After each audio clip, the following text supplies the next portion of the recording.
Arroz A Lo Tico. Rice with vegetables. A side dish from Costa Rica. Serves You will need need 10 ingredients.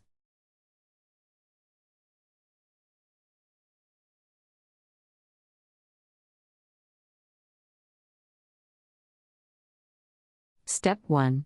Add oil to frying pan. Sauté all vegetables lightly, except for peas.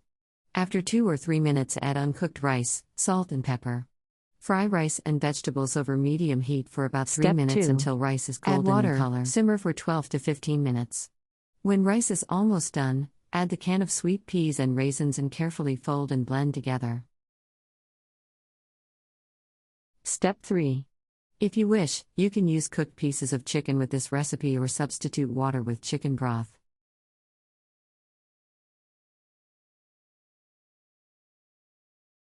Country Reports, Culture, Countries, Travel.